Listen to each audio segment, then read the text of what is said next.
Right, Prajwal Revanna ಅವರನ್ನ SIT ಕಸ್ಟಡಿಗೆ ನೀಡಿ ಆದೇಶವನ್ನ ಹೊರಡಿಸಲಾಗಿದೆ. ಪ್ರಜ್ವಲ್ ರೇವಣ್ಣ ಅವರನ್ನ ಎಸ್ಐಟಿ ಕಸ್ಟಡಿಗೆ ನೀಡಿ ಆದೇಶವನ್ನ ಹೊರಡಿಸಲಾಗಿದೆ. 6 ದಿನ ಕಸ್ಟಡಿಗೆ ನೀಡಿದೆ ಕೋರ್ಟ್. 6 ದಿನಗಳ ಕಾಲ ಎಸ್ಐಟಿ ಕಸ್ಟಡಿಗೆ ನೀಡಿ ಆದೇಶವನ್ನ ಹೊರಡಿಸಿದ್ದಾರೆ ನ್ಯಾಯಾಧೀಶರಾಗಿರುವಂತಹ ಕೆಎನ್ ಶಿವಕುಮಾರ್. ವಕೀಲರ ಭೇಟಿಗೆ ಅವಕಾಶವನ್ನ ನೀಡಲಾಗಿದೆ. ಬೆಳಗ್ಗೆ 9:30 ರಿಂದ 10:30 ವಕೀಲರನ್ನ ಭೇಟಿ ಮಾಡುವುದಕ್ಕೆ ಅವಕಾಶವನ್ನ ನೀಡಲಾಗಿದೆ. ಪ್ರಜ್ವಲ್ ರೇವಣ್ಣ ಅವರನ್ನ ಎಸ್ಐಟಿ ಕಸ್ಟಡಿಗೆ ನೀಡಿ ಆದೇಶವನ್ನ ನೀಡಿದೆ ಕೋರ್ಟ್.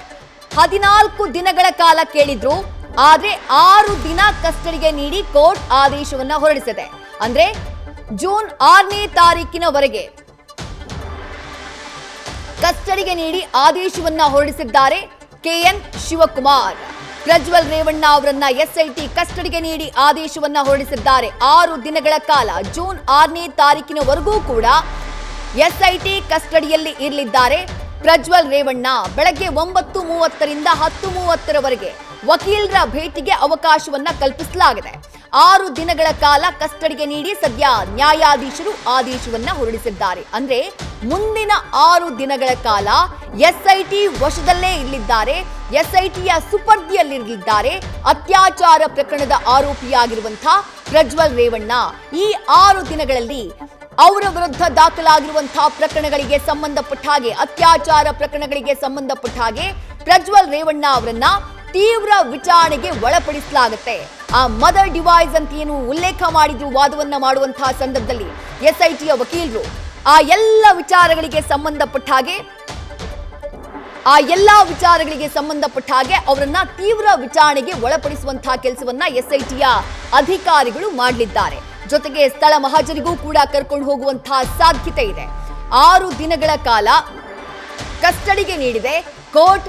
ಜೂನ್ 6ನೇ ತಾರೀಕಿನವರೆಗೆ ಕಸ್ಟಡಿಗೆ ನೀಡಿ ಆದೇಶವನ್ನ ಹೊರಡಿಸಲಾಗಿದೆ. ಈ ಸಂದರ್ಭದಲ್ಲಿ ಮೀಡಿಯಾ ಟ್ರಯಲ್ ನಡೆಸದಂತೆ ಸೂಚಿಸುವುದಕ್ಕೆ ಪ್ರಜ್ವಲ್ ಜಡ್ಜ್ಗೆ ಮನವಿಯನ್ನ ಮಾಡಿದ್ದಾರೆ. ಪ್ರಮುಖವಾದಂತಹ ಮಾಹಿತಿ ಲಭ್ಯವಾಗ್ತಾ ಇರೋದು, ಕಸ್ಟಡಿಗೆ ನೀಡಿದಂತಹ ನಂತರದಲ್ಲಿ ಪ್ರಜ್ವಲ್ ರೇವಣ್ಣ ನ್ಯಾಯಾಧೀಶರ ಮುಂದೆ ಮನವಿಯನ್ನ ಮಾಡಿಕೊಂಡಿದ್ದಾರೆ. ಏನ್ ಮನವಿಯನ್ನ ಮಾಡಿಕೊಂಡಿದ್ದಾರೆ?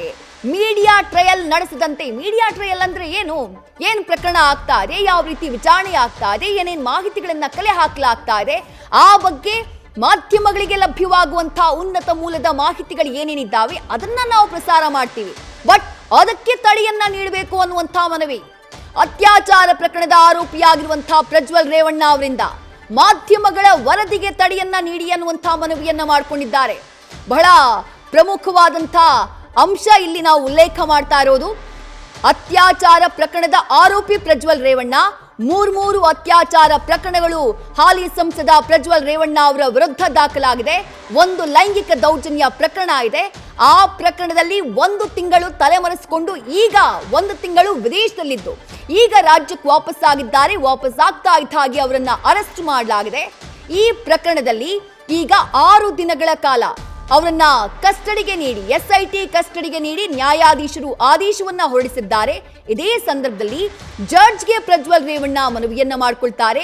ಮೀಡಿಯಾ ಟ್ರಯಲ್ ನಡೆಸದಂತೆ ರಿಕ್ವೆಸ್ಟ್ ಅನ್ನ ಮಾಡಿಕೊಳ್ತಾರೆ. ಮಾಧ್ಯಮಗಳ ವರದಿಗೆ ತಡೆಯನ್ನ ನೀಡಿ ಎನ್ನುವಂತಹ ಮನವಿಯನ್ನ ಮಾಡಿಕೊಳ್ತಾರೆ. ಅತ್ಯಾಚಾರ ಪ್ರಕರಣದ ಆರೋಪಿ ಮಾಡ್ತಾ ಇರುವಂತಹ ಮನವಿ ಇದು. ಪ್ರಜ್ವಲ್ ರೇವಣ್ಣ ಅವರು ಮಾಡಿಕೊಂಡಿರುವಂತಹ ಮನವಿ ಇದು. ಸದ್ಯ 6 ದಿನಗಳ ಕಾಲ ಕಸ್ಟಡಿಗೆ ನೀಡಿದೆ ಕೋರ್ಟ್. ಜೂನ್ 6ನೇ ತಾರೀಕಿನವರೆಗೂ ಕೂಡ ಎಸ್ಐಟಿ ಅಧಿಕಾರಿಗಳ ಕಸ್ಟಡಿಯಲ್ಲಿ ಪ್ರಜ್ವಲ್ ರೇವಣ್ಣ ಅವರು ಇರಲಿದ್ದಾರೆ. ಇವತ್ತಾಯ್ತಲ್ಲ ಬೆಳಗ್ಗೆಯಿಂದ ಮಧ್ಯಾಹ್ನದ ತನಕದ ಒಂದು ವಿಚಾರಣೆ, ಅದು ಕೇವಲ ಪ್ರಾಥಮಿಕ ಹಂತದ ವಿಚಾರಣೆ ಮಾತ್ರ. ಪ್ರಾಥಮಿಕವಾಗಿ ಅವರ ಹೇಳಿಕೆಯನ್ನ ದಾಖಲು ಮಾಡಿಕೊಂಡಿದ್ ಮಾತ್ರ. ಈಗ 6 ದಿನಗಳ ಕಾಲ ಆ ಕಸ್ಟಡಿಯ ಅವಧಿ ಇದೆಯಲ್ಲ, ಆಗ ಅಸಲಿ ವಿಚಾರಣೆ ಶುರುವಾಗುತ್ತೆ. ಪ್ರಕರಣಕ್ಕೆ ಸಂಬಂಧಪಟ್ಟ ಹಾಗೆ ಸಾಕ್ಷಿಗಳನ್ನ ಕಲೆ ಹಾಕೋದು, ಆ ಮದರ್ ಡಿವೈಸ್, ಅದರ ಜೊತೆಗೆ ಸಂತ್ರಸ್ತಿಯರು ಹೇಳಿದ್ದಾರಲ್ಲ ಎಲ್ಲೆಲ್ಲಿ ತಮ್ಮ ಮೇಲೆ ಲೈಂಗಿಕ ದೌರ್ಜನ್ಯ ಆಗಿದೆ ಅಂತ ಹೇಳಿ, ಆ ವಿಚಾರಕ್ಕೆ ಸಂಬಂಧಪಟ್ಟ ಹಾಗೆ ಆ ಸ್ಪಾಟ್ಗೆ ಕರ್ಕೊಂಡು ಹೋಗಿ ಆರೋಪಿ ಸ್ಥಾನದಲ್ಲಿರುವಂತಹ ಪ್ರಜ್ವಲ್ ರೇವಣ್ಣ ಅವರನ್ನ ಕರ್ಕೊಂಡು ಹೋಗಿ ಮಹಜರು ಮಾಡುವಂತಹ ಕೆಲಸ ಆಗುತ್ತೆ. ಹೀಗಾಗಿ ಮುಂದಿನ 6 ದಿನಗಳ ಕಾಲ ಎಸ್ಐಟಿ ಕಸ್ಟಡಿಯಲ್ಲಿ ಇರಲಿದ್ದಾರೆ ಪ್ರಜ್ವಲ್ ರೇವಣ್ಣ.